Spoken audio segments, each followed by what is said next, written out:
మహావిష్ణుకి, నాయన మా బాధను తీర్చిన మహానుభావుడు నువ్వే కనుక నీకే యజ్ఞం దాల్తాం అని చెప్పని ఆ బృహ మహర్షి ఆ నుంచి లేచి ఆవంతుని బయలుదేరి వచ్చి ఈ 30 మంది మునేంద్రులకి తెలియపరిచిండు.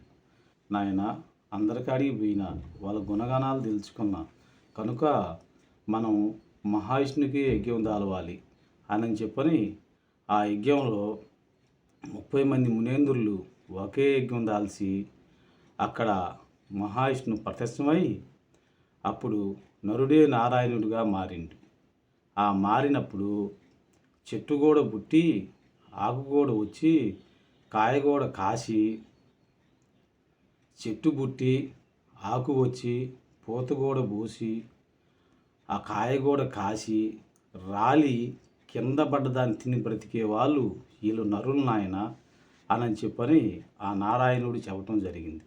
అప్పుడు ఎన్ని చెట్లైనా పుట్టొచ్చు, ఎన్ని కాయలైనా కాయొచ్చు, రాలిపోయిన తర్వాత ఆ కాయను తీసుకొని తిని బ్రతికేవాళ్ళు కాబట్టి వీళ్ళు నరులు అని చెప్పని చెప్పటం జరిగింది.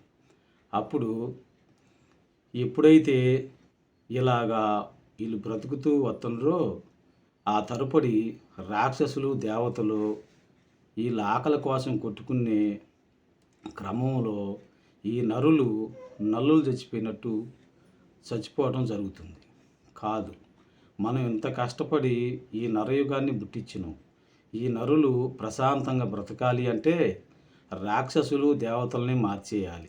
కనుక మనం ఏం చేయాలి అని చెప్పని వాళ్ళిద్దరిని కూడా పిలిచి విష్ణు ఈశ్వర బ్రహ్మ నాయన మీరు ఎందుకు కొట్టుకుంటున్నారు అని చెప్పని అడగగా అప్పుడు మీరు ఆకలి గురించేగా, మీరు ఆకలి దప్పిక లేకుండా చేస్తాం కనుక మీరు కొట్టుకోగాకండి అయ్యా అని చెప్పని అప్పుడు ఆ పాల సముద్రంలో ఈ గోవర్ధనగిరి పర్వతాన్ని తెచ్చి చిలకటం, ఆ చిలికిన దాంట్లో గుంట ఆ అమృతం రావటం, ఆ అమృతాన్ని దేవతలకు పోయటం వలన దేవతల